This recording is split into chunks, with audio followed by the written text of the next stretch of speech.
L'Europe n'a pas été faite, nous avons eu la guerre. L'Europe ne se fera pas d'un coup.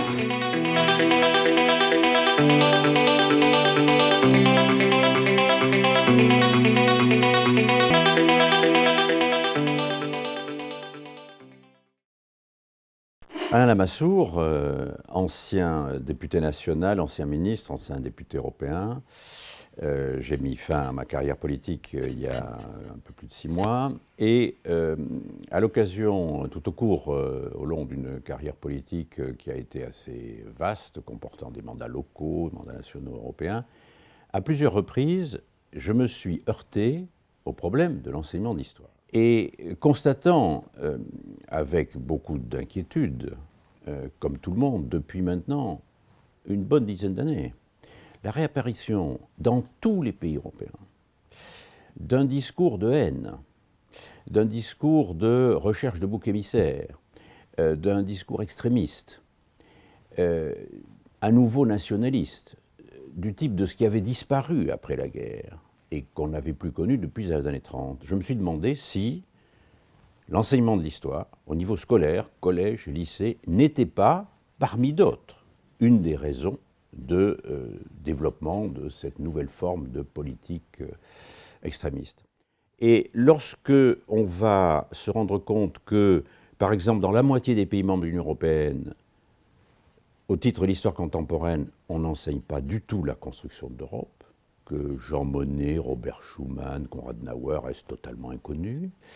Lorsqu'on va se rendre compte que dans environ un tiers des pays européens, l'histoire n'est même pas une matière obligatoire au niveau du bac ou de l'équivalent du bac, ce qui veut dire que dans certains pays, il y a une méconnaissance totale du passé de la part de toutes les élites remarquables dirigeantes de ces pays.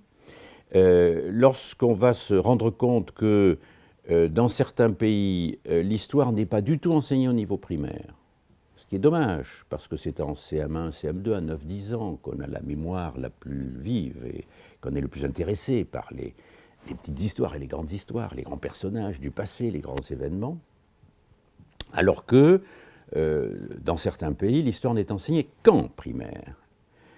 Donc l'espoir, c'est que la constatation de cet état des lieux complètement disparate, extrêmement différent sur les pays, conduisent les uns et les autres à s'interroger sur la manière dont nous pouvons faire en sorte que l'histoire soit enseignée, non pas les mêmes sujets enseignés de la même manière, mais soit enseignée d'une manière satisfaisante, sur des bases scientifiques, dans un esprit d'ouverture et de réconciliation entre des peuples voisins et non pas de retour à de vieux ressentiments, de faire renaître des fantômes du passé, et que, en particulier au sein de l'Union européenne, il y ait un socle commun d'enseignement de l'histoire commune des dernières années.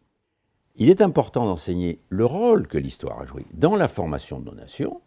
Alors, un rôle très négatif quand ça poussait au nationalisme et à la haine du voisin, un rôle positif quand ça rendait fiers de nos ancêtres. Nous avons tous besoin d'être fiers de nos ancêtres. Et en même temps, en incitant les jeunes d'aujourd'hui à bien comprendre l'importance du passé et la nécessité absolue de l'approcher sur des bases scientifiques. Mon enquête m'a montré que, de manière très très très étrange, l'enseignement moral et civique est cité comme fondamental dans tous les discours de toutes les personnalités politiques de tous les pays européens.